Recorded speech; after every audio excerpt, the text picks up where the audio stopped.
Hi, I'm Randy Ruth, and welcome to another edition of Your Pocket Mechanic. Yes, I'm wearing a gray t-shirt this morning, unlike the black t-shirts I wear in most of my videos. What's the reason? I don't have any clean black shirts. So, anyway, I'm going to answer a couple of questions this morning regarding fuel octane, gasoline octane. The first one I had somebody ask me, with the price of gas being so high, their car manufacturer recommends 91 octane. They asked me, can they run the lower 87 octane, which is about 20 cents a gallon cheaper? The answer is no, you shouldn't. And I'll explain to you why in a bit. You also hear people ask, if I run higher octane gasoline than my manufacturer recommends, will I get better performance? No, you won't. And this is kind of funny because quite often you hear young people brag about that they have access to racing gas or 103 octane gasoline, avgas, whatever. The only thing you are proving by doing that is that you have a lot of money to waste because you're gaining absolutely nothing. Let me explain to you why. Gasoline engines operate by compressing the air and fuel mixture inside the cylinder for the spark plug to ignite it. This is often measured in compression ratio. This is the area between when the piston is at the bottom of the cylinder and at the top. This is usually about 9-to-1 in an average gasoline engine. Higher compression engines, like in performance cars, a lot of European cars, a few American manufacturers, can run them as high as 11-to-1. In the 60s, there were manufacturers that were running them as high as 12.5-to-1. The higher compression, of course, the better performance you're going to get out of it. But there's a trade-off in doing that.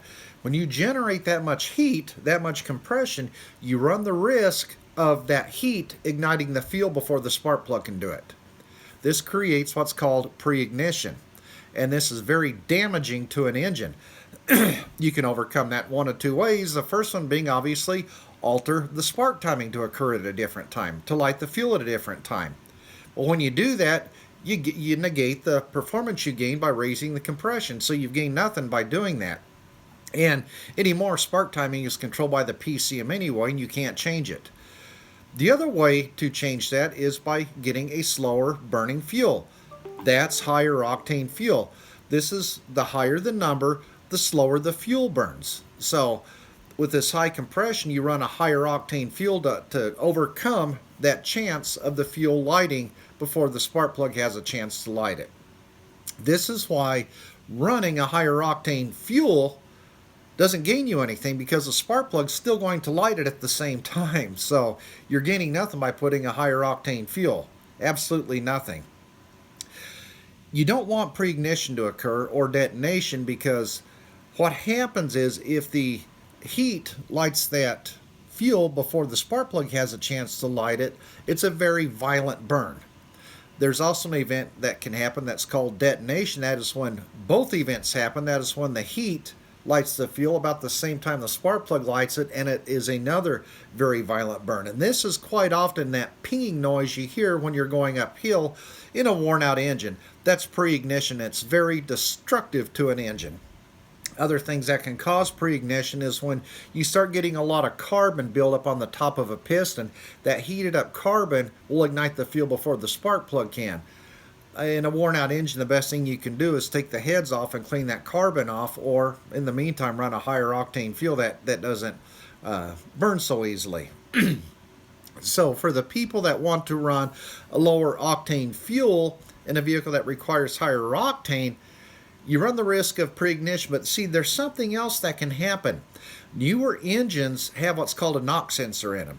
If they sense pinging, if the sensor senses pinging occurring in the engine, it will change the spark timing, and so you start losing performance. So in theory, you could run a lower octane gas in a vehicle that's made for higher octane. The PCM will adjust the timing when it senses the engine pinging, but now you're losing performance. So to answer the question, yes, you possibly could run lower octane in a vehicle that requires higher octane, but you're going to sacrifice performance by the PCM adjusting ignition timing.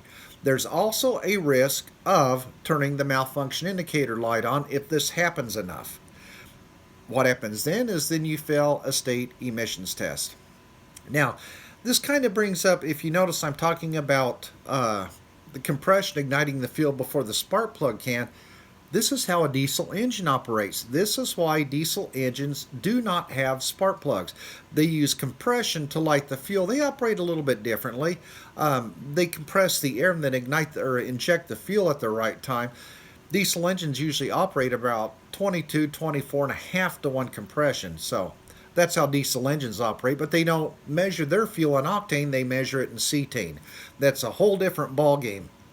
But now you understand why in anybody that's old enough that has had an older car with a carburetor on it, if you remember the days, sometimes you would shut the key off and the engine would continue running. It would run very violently, go prum, prum, prum, prum.